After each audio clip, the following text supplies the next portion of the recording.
सो हमने last lecture में 16 से 18 के टॉपिक को कंप्लीट कर दिया था।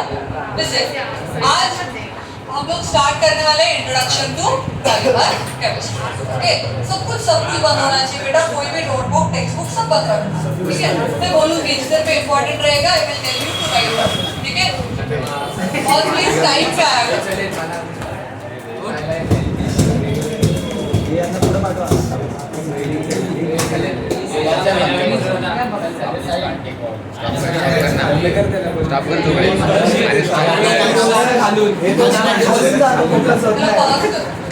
अब इंट्रोडक्शन देखते हैं कि जैसे में क्या पॉलीमर मतलब क्या।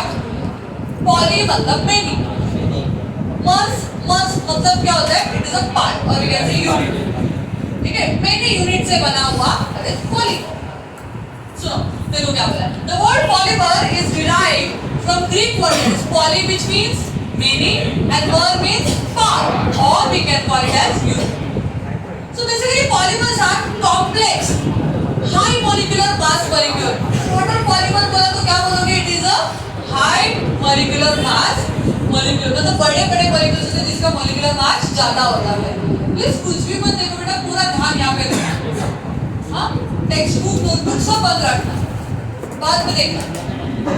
So basically polymers क्या होते हैं, it is a complex high molecular mass molecule होता है जिनका मास अराउंड 10⁻³ से लेकर 10⁻⁷ यू बोले तो डालटन, ओके, इतना उनका molecular mass होता है। 1000 से लेकर, जैसे कार्बन का एक मास होता है 12, लाइक दैट जो पॉलीमर्स होते हैं उनका मास होता है अराउंड 10⁻³ से लेकर 10⁻⁷ डालटन। Okay, how we can define polymer? Definition कैसा बोल सकते हैं? Typically polymers are complex giant macromolecule. Micro नहीं, macromolecule बोल रहे हैं। Okay, so these are complex giant macromolecule which is made from repeating unit that is called as monomer. मतलब monomer को repeat करके क्या बनता है, polymer. So now what is monomer? The molecule that combines with other to form the polymer. तो वही combine होकर polymer बनाता है, उसको बोलते हैं मोनोमर।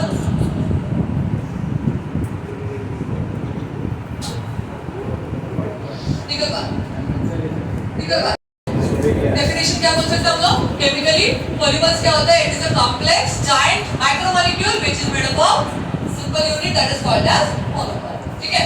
फॉर एग्जांपल हम क्या बोल सकते हैं बेटा, पॉलीमर के एग्जांपल जैसे कि polyester, yes, polythylene, proteins, raincoats, these are all are examples of polymers. हम लोग देखेंगे कितने टाइप्स के पॉलीमर्स होते हैं, तो फिर एग्जांपल ये फिर कैसा बनता है, प्रिपरेशन क्या होती है, उसकी प्रॉपर्टीज क्या होती है, ये सारा हम लोग लेसन के अंदर देखने वाले हैं।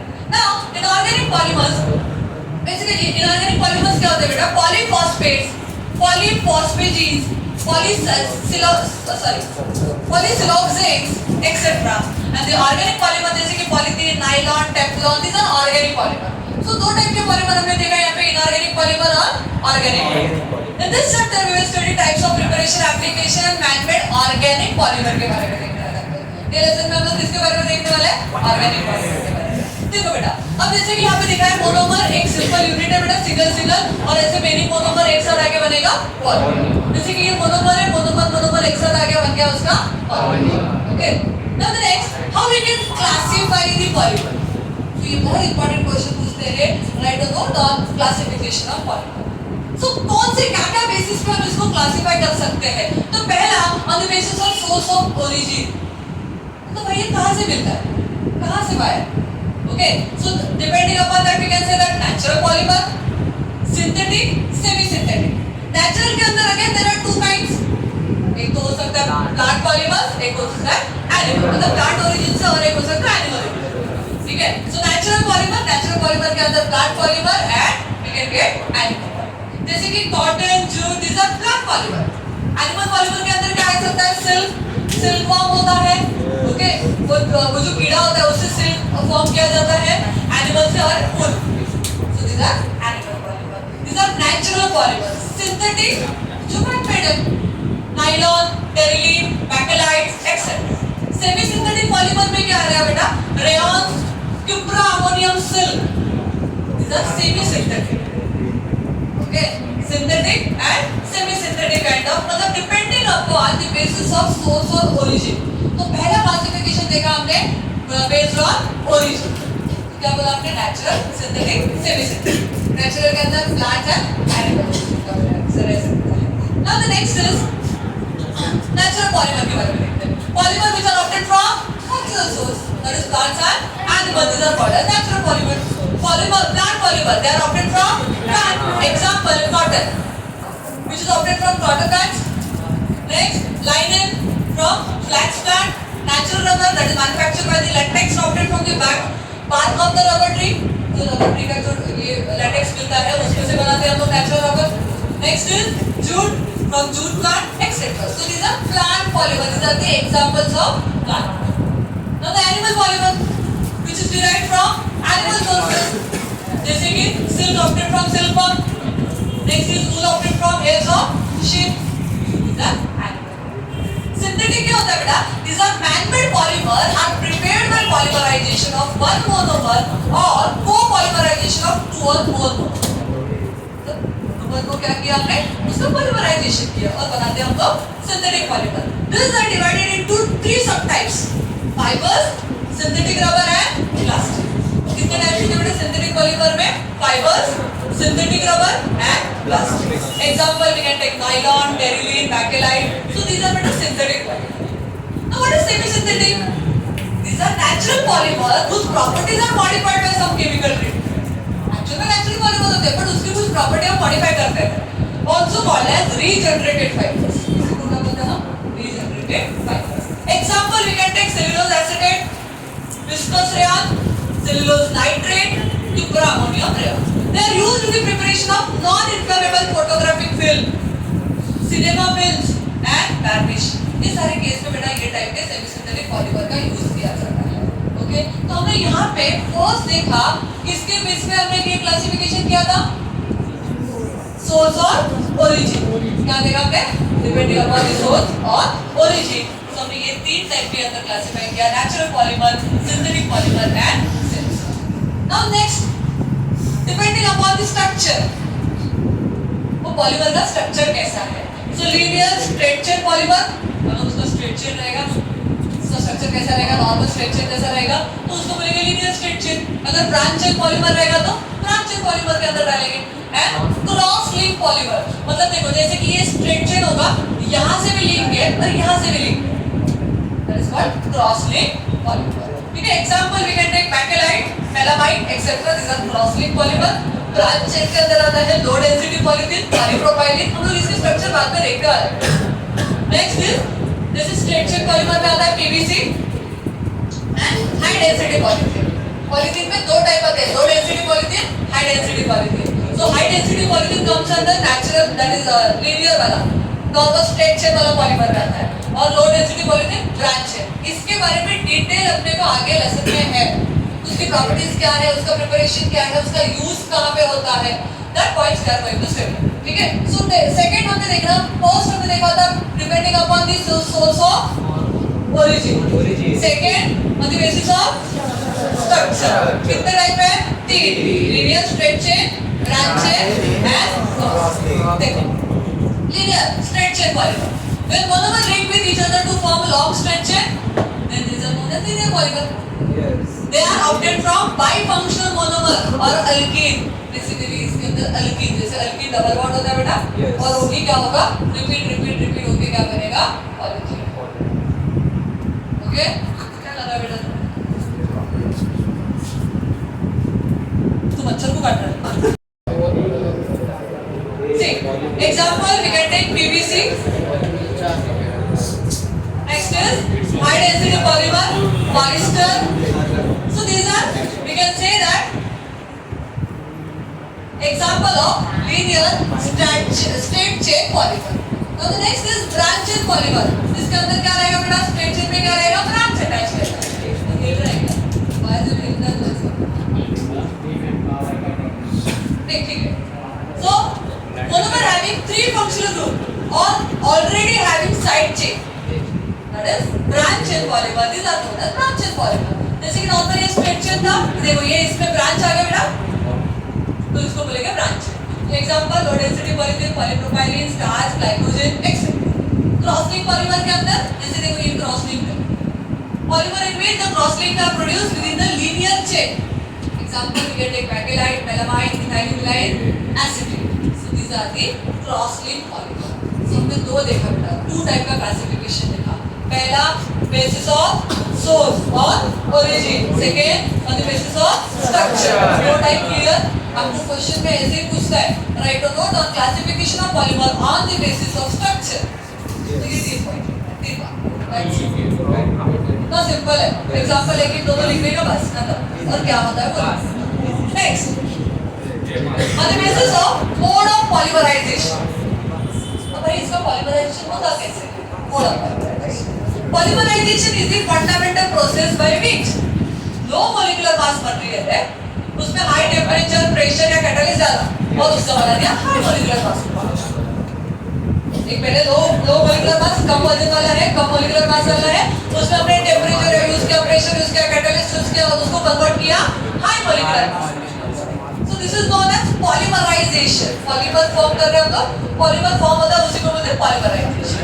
सो on the basis of type of reaction taking place, मतलब उसमें कैसा टाइप का रिएक्शन हो रहा है, अब उसके अकॉर्डिंगली हम पॉलीमराइजेशन के कितने टाइप्स बोलते हैं हम लोग? 3. Depending upon types of process of polymerization, there are 3 types of polymerization. पहला है addition polymerization, उसी को बोलते हैं chain growth polymerization. देखो हमने ये ऑर्गेनिक में देखा है, ओके? उसमें 3 स्टेप होता है, chain initiation, chain propagation, chain termination. देखो सिंपल है बेटा, क्या होगा? Definition में कैसे? The process of formation of polymers by addition of monomers without the loss of any small molecule, that is called as addition polymerization. कुछ भी loss नहीं हुआ, खाली ऐड हो रहा है, तो उसको बोलेंगे हम लोग addition polymerization. Compound containing double bond undergoes addition polymerization. जहाँ पे बेटा double bond होता है ना, वो basically addition polymerization form करता है. It is also referred as vinyl polymerization. Vinyl क्यों? ये functional group है, उसके बाजू वाले कार्बन पर double bond. Okay, so vinyl polymerization since majority of monomer are from vinyl category.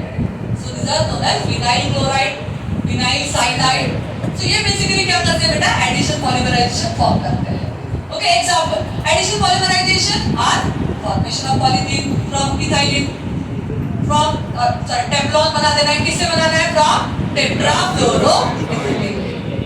Formation of Orlon, that is from vinyl cyanide. Vinyl cyanide से बनाना है हमें polymer Orlon. Very clear? Okay. So these are the 3 examples of addition polymerization. In addition polymerization, कौन सा mechanism follow होता है बेटा? Free radical mechanism. Okay. It involves 3 steps. That is chain initiation पहले होगा. The chain reaction is initiated by free radical. क्या बनना चाहिए बेटा उसके लिए? Free radical same हमारा free radical mechanism जो organic में देखा था.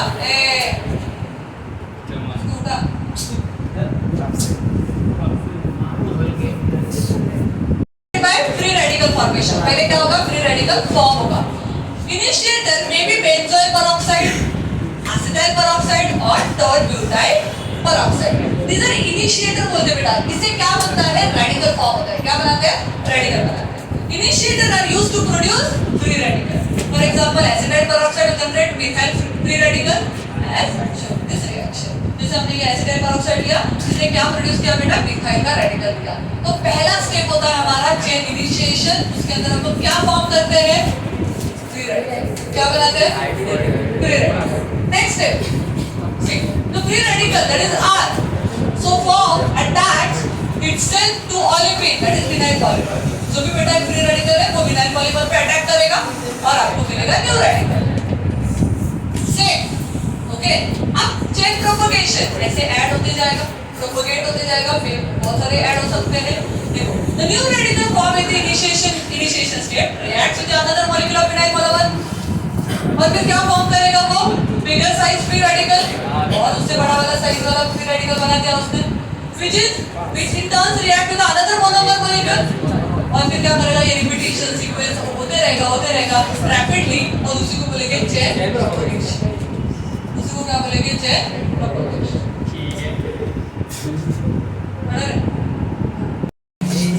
Chain termination. It may occur by several processes. Among them, one mode termination, that is by combination of two growing chain radical. तो भी जो chain radical है दो बेटा साथ करो टर्मिनेट होना। मैंने क्या बोला पहले स्टेप पे रेडिकल फॉर्म होना, फिर वो रेडिकल अटैक करेगा विनाइल पे, फिर दूसरा नया रेडिकल मिलेगा, ये नया रेडिकल बना है वो और रेडिकल में ऐड होके पॉलीमराइजेशन चेन ग्रोथ होते रहेगा। फिर टर्मिनेट करने के लिए दो रेडिकल को मिक्स कर चेन टर्मिनेट होगा और क्या बनेगा बेटा पॉलीमर फॉर्म। ठीक है, तो यहाँ पे देखा एडिशन पॉलीमराइजेशन, पहला टाइप देखा हमने उसमें एडिशन पॉलीमराइजेशन। तो हमने देखा कि कौन से टाइप का पॉलीमराइजेशन है, तो उसके हिसाब से पहला कौन सा हो गया, उसके अंदर कौन सा टाइप है addition polymerization. Second condensation. What is condensation? देखो the process of formation of polymer from polyfunctional monomer with the elimination of some small molecules such as water, hydrochloric acid, methanol, ammonia, that is called as condensation. Condensation मतलब कुछ तो बाहर गया, कुछ तो जैसे कि वाटर मॉलिक्यूल है, ओके, HCl है, मिथेनॉल है, ये कुछ तो मॉलिक्यूल बाहर गया, उसे बन गया कंडेंसेशन। जैसे देखो बेटा यहाँ पे इथाइल ग्लाइकॉल है और टेरिफेरिक एसिड, ओके, ये दोनों में से जैसे यहाँ से पानी निकल गया और ये दोनों जॉइंट हो crystalline form. So this is known as condensation polymerization. क्या बोलते हैं इसको? दो मोनोमर है बेटा, दो मोनोमर ऐड हो गए और उसमें से कुछ वाटर मॉलिक्यूल मतलब कुछ तो मॉलिक्यूल बाहर निकल गया, तो उसको बोला आपने कंडेंसेशन पॉलीमराइजेशन। नेक्स्ट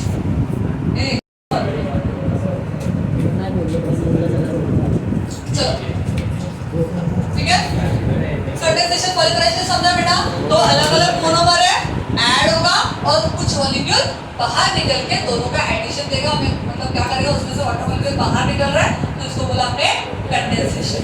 एडिशन में कुछ बाहर नहीं निकल रहा था बेटा, ऐड हो रहा है, okay, that is addition polymerization. Next, in such polymerization the chain growth occurs by series of condensation steps, therefore it is referred as step growth polymerization।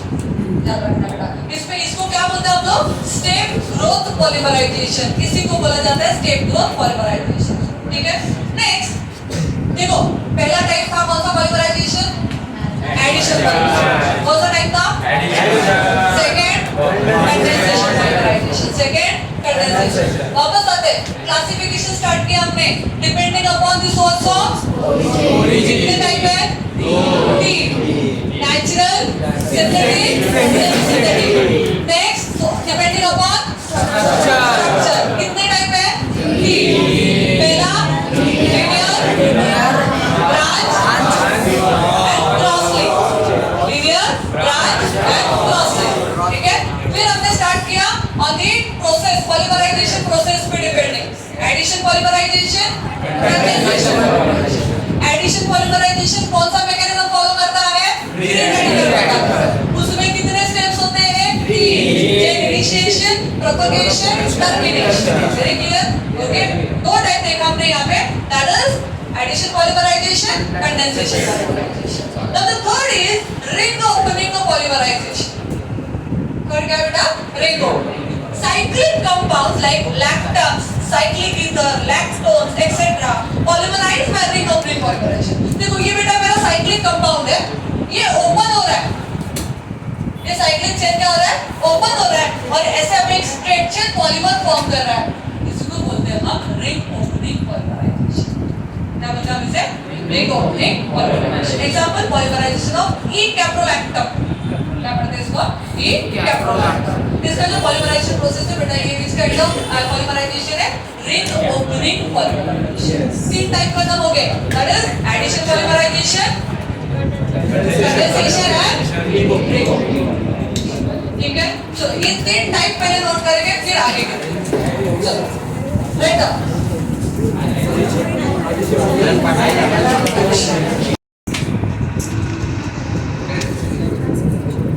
बस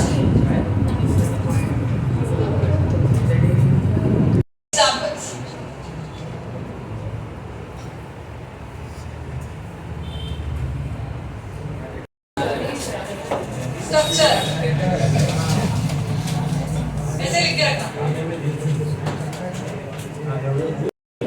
ओके। देखो बेटा उसमें ये शॉर्ट में लिख के रखना, लो मॉलिक्यूलर मास मटेरियल क्या होता है?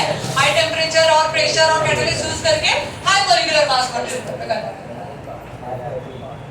पहले ये लिखो, पहले ये लिखना हेडिंग क्लासिफिकेशन आया में on the basis of intermolecular forces, मतलब वो मॉलिक्यूल के बीच में कैसा इंटरमॉलिक्यूलर फोर्स ऑफ अट्रैक्शन है। Please don't write anything, stop writing, listen, देखो, on the basis of intermolecular forces, on the basis of intermolecular forces we can classify polymer into three types: elastomer, fibers, thermoplastic, and there is one more thermostatic plastic.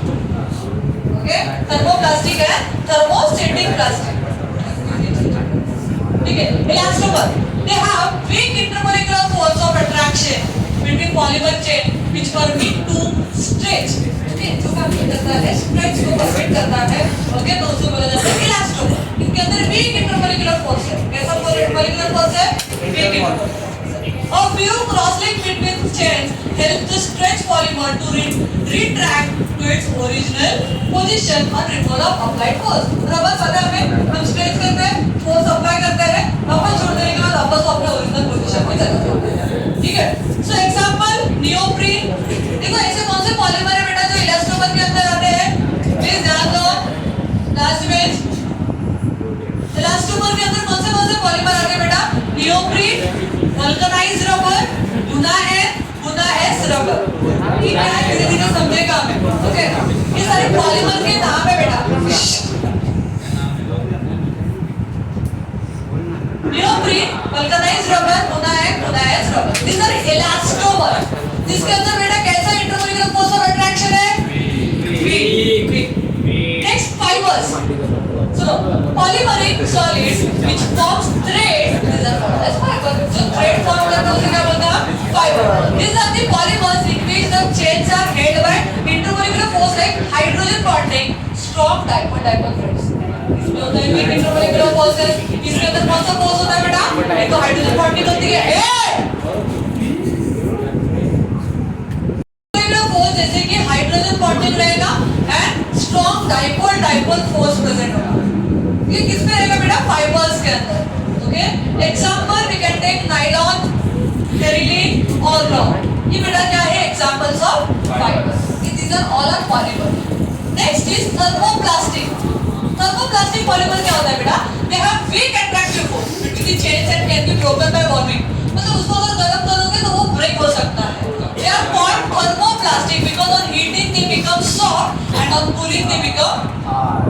Okay, जैसे उसको आप heat करोगे तो क्या होगा? Soft होगा, उसको ठंडा करोगे वापस वो क्या होगा? हार्ड होगा। This polymer possess moderately strong intermolecular force। इनके पास कैसा टाइप का फोर्स ऑफ अट्रैक्शन है बेटा? moderately strong, that are intermediate between elastomer and fiber। ये दोनों के बीच। ठीक है, example we can take polyethylene, PVC and polypropylene। These are बेटा thermoplastic polymer। ये कैसे टाइप के पॉलीमर है?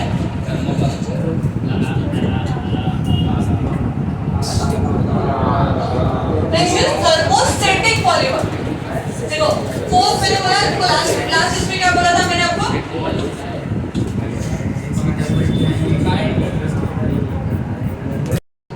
लास्ट टाइम बेटा thermostatic polymer। thermostatic polymer क्या होता है? These are rigid polymer।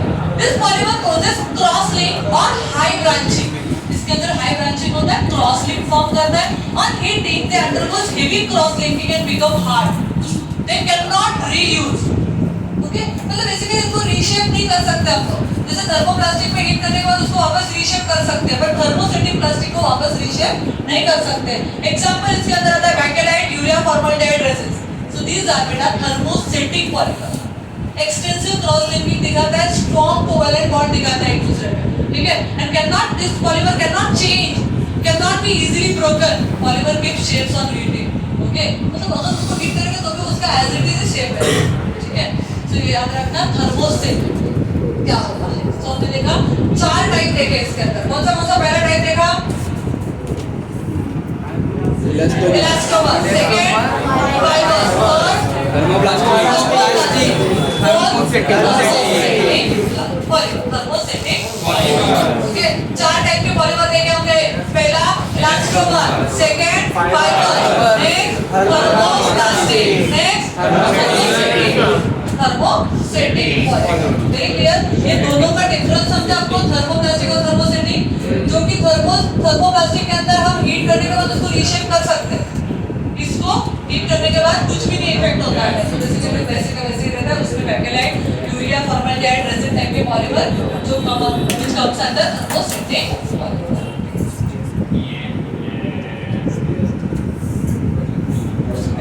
एक लास्ट टाइप देखते हैं। देखो क्या है, classification of polymer on the basis of types of different monomer. अब उसके अंदर जो मोनोमर है बेटा, उसके कौन से टाइप है? जैसे कि दो टाइप हो सकता है, होमोपॉलीमर एंड कोपॉलीमर। क्या है? Homopolymer and copolymer. अब बेटा होमोपॉलीमर मतलब क्या?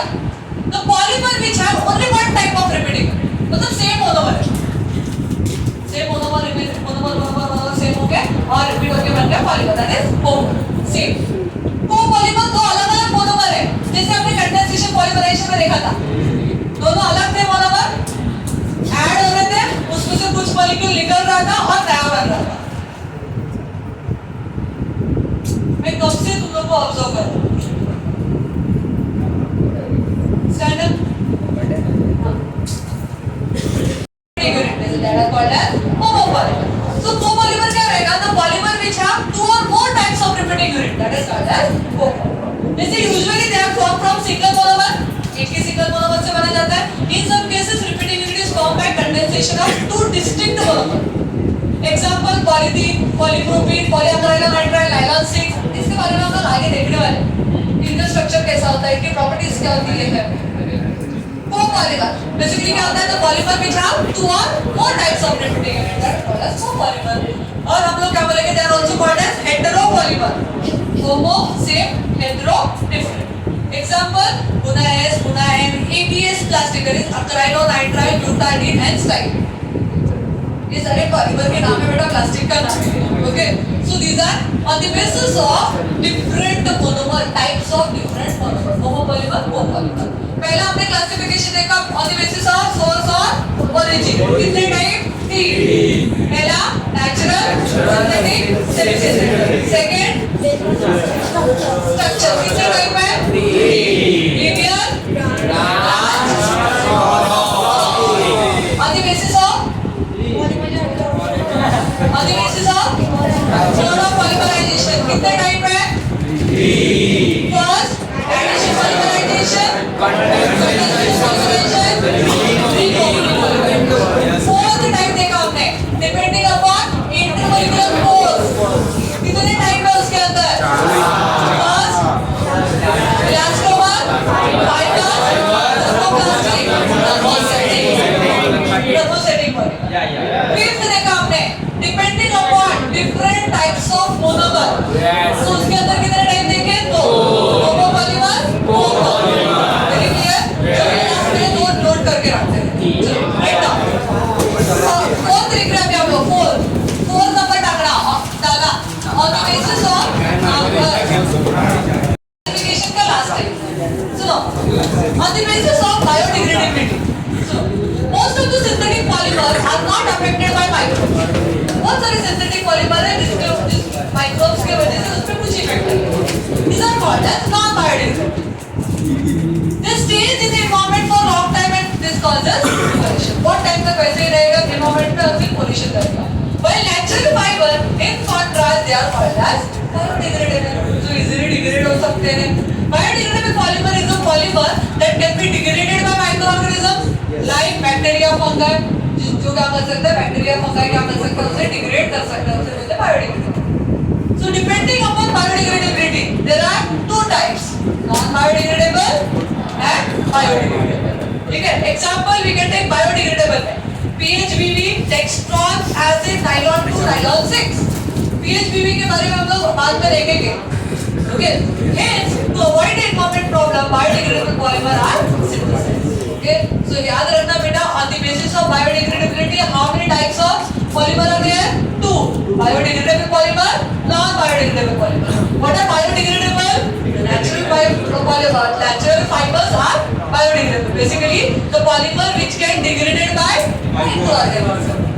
जैसे कि bacteria, fungi. What is non-biodegradable? The polymer, you can say that The polymer which is degraded, not affected by microorganisms, that are called as non-biodegradable. Very clear? जो वैसे ही रहता है environment का pollution होता है उसके वजह से, that are called as non-biodegradable. Clear बेटा दोनों टाइप? Okay, तो पहला heading लिखना, पहले heading लिखोगे classification on the basis of biodegradability. First लिखना non-biodegradable. Non-biodegradable polymer branches first on the basis of intermolecular force, elastomer, fiber, thermoplastic, thermostatic.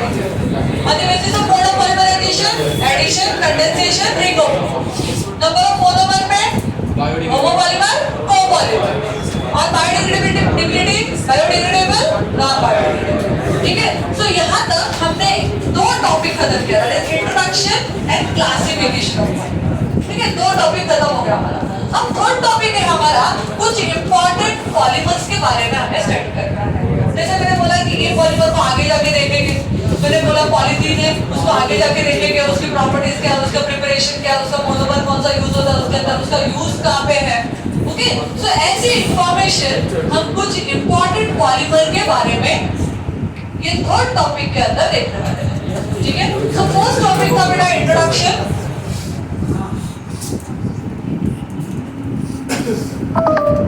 First topic था introduction, जिसमें हमने देखा कि पॉलीमर बेसिकली होता क्या है. ओके, पॉलीमर का मीनिंग क्या होता है, ये छोटे छोटे टर्म्स हमने देखा. मोनोमर क्या होता है. फिर हमने स्टार्ट किया classification on the basis 6 basis पे हमने क्लासिफाई कैसे करना है ये डिटेल में देखा. अब हमारा थर्ड टॉपिक है कुछ इंपॉर्टेंट पॉलीमर के बारे में. ओके, देखो जैसे उसमें से पहला है बेटा रबर. कौन सा पहला पॉलीमर है? Rubber. Elastomers are popularly known as rubber. Elastomers को क्या बोलते हैं? Rubber. Articles like balloon, shoe soles, tires, gardeners, surgeon's gloves, these are made up of rubber. ये हमें पता है रबर से बनता है. देखो बेटा, natural rubber. अभी दो टाइप के रबर होते हैं, natural rubber, synthetic rubber. बराबर है? तो हमें natural rubber के बारे में देखना है, which is manufacturing from rubber latex. किससे बनता है ये? Rubber latex. It is a linear polymer of isoprene. किसका कौन सा टाइप का पॉलीमर है बेटा ये? लीनियर सिंगल लाइन वाला. ओके, स्ट्रेट शेप वाला आइसोप्रीन से बनता है. कौन सा पॉलीमर से बनता है ये? Isoprene. What is the structure of isoprene? Isoprene का स्ट्रक्चर होता है बेटा, it is a 2 methyl 1 3 butadiene. देखो 1 2 3 4 बराबर. 1 and 3 पे डबल बॉन्ड है और 2 मिथाइल सेकंड पे methyl. Okay, so this is isoprene बेटा. ये मोनोमर होता है नेचुरल रबर में. ठीक है, it is it's molecular mass varies from 1,30,000 Dalton to 3,40,000 Dalton. That is the number of monomer unit varies from 2,000 से लेके 5,000. मतलब 2,000 से लेके 5,000 मोनोमर ऐसे कंबाइन होके क्या बनता है? Natural rubber. तो जिसका मॉलिक्यूलर मास इतना हो सकता है. तो उसका स्ट्रक्चर कैसा रहता है? देखो ऐसा रहता है. ओके, यहाँ पे बेटा ये आइसोप्रीन है. ओके, ये आइसोप्रीन ऐसे कनेक्ट होते हैं, ये डबल बॉन्ड शिफ्ट होता है, ये डबल बॉन्ड आगे शिफ्ट होगा. ठीक है, और ऐसे आपको पॉलीमर का स्ट्रक्चर मिलता है. This is the nothing but natural rubber. कोई तो कंटिन्यू बोल रहा है. प्लीज याद रखना बेटा, नेचुरल रबर के अंदर मोनोमर का स्ट्रक्चर क्या है एंड पॉलीमर का स्ट्रक्चर क्या है. पॉलीमर का मॉलिक्यूलर मास के बारे में देखा. ठीक है, next. This reaction involve the formation of natural rubber is. देखो कैसा होता है. आइसोप्रीन है, n number of moles, n लिया है, पॉलीमराइजेशन हुआ एंड वी आर गेटिंग पॉलीआइसोप्रीन. ये क्या था बेटा? आइसोप्रीन. ये क्या है? पॉलीआइसोप्रीन. ऐसे मेनी नंबर्स, तो मैंने इधर पे ऐसे ब्रैकेट डाला और n टाइप्स. ठीक है, सो दिस इज पॉलीआइसोप्रीन और this is known as rubber. अब इसके पास बेटा प्रॉपर्टीज क्या होती है? प्लीज ध्यान दो. ओके, क्या प्रॉपर्टीज होती है? Polyisoprene molecule has cis configuration of the carbon-carbon double bond. क्योंकि carbon-carbon double bond होता है बेटा, उसमें cis type की configuration, मतलब same group on the same side. It consists of various chain held together by weak van der Waals forces. इसमें कैसा force of attraction होता है? weak van der Waals force. It has coil structure. Basically natural rubber का structure कैसा होता है? coil structure. It can be stretched like a spring and exhibit elastic property. Rubber को हम stretch कर सकते हैं, elastic property होती है उसके पास. Natural rubber is too soft to be used in the most application. बहुत सारा बहुत soft में भी मिलता है नेचुरल, ठीक है। देखो हमें रबर में बेटा नेचुरल रबर के बारे में देखा,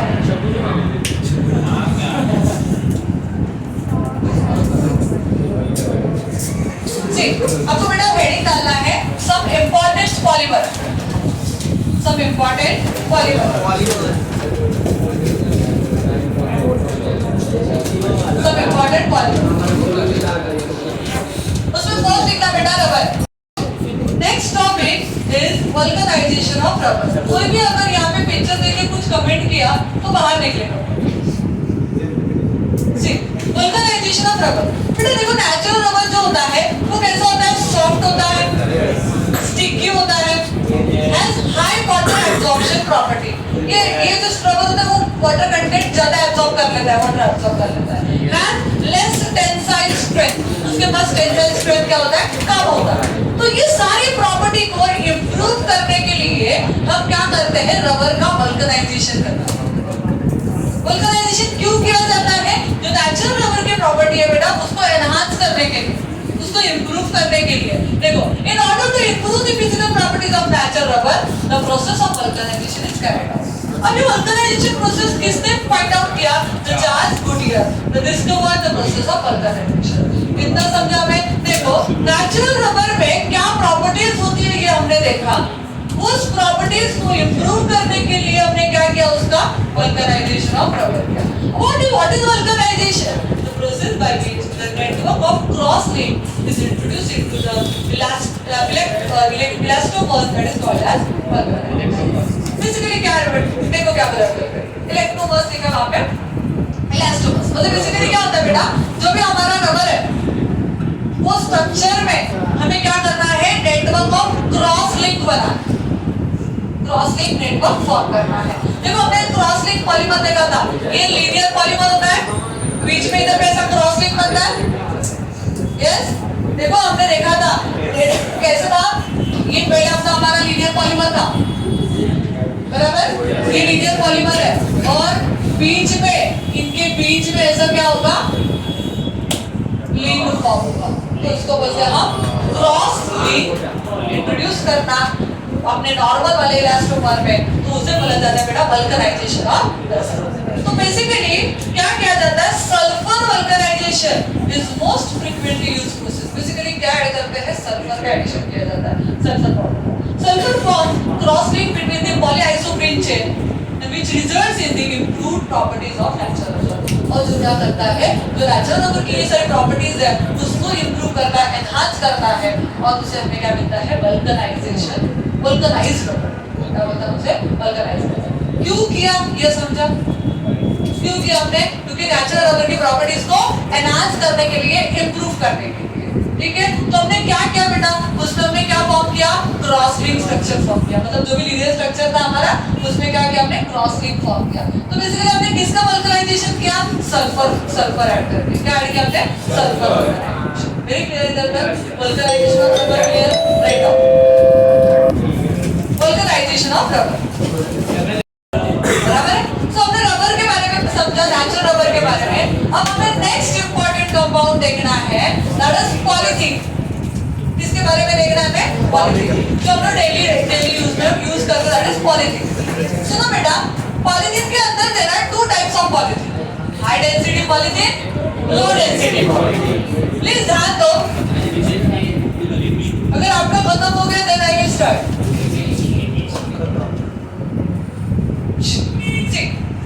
Please don't write anything. Okay? Listen. Polythene. In addition, it is an addition polymer. कौन से टाइप का पॉलीमर है बेटा ये पॉलीथीन? Addition polymer. ठीक है? Structure of CH2CH2. इथिलीन का रिपीटेशन होके बनता है पॉलीथीन.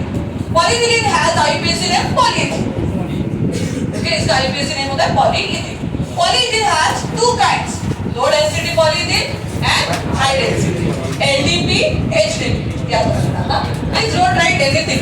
सुनो, लो डेंसिटी पॉलीथीन बेटा दोनों समझते हैं क्या है, कैसे प्रिपेयर करना है, कौन सा मोनोमर यूज होता है, पॉलीमराइजेशन रिएक्शन क्या होती है, उसकी प्रॉपर्टीज क्या, उसका यूज क्या है। देखो, ऑब्टेन्ड बाय पॉलीमराइजेशन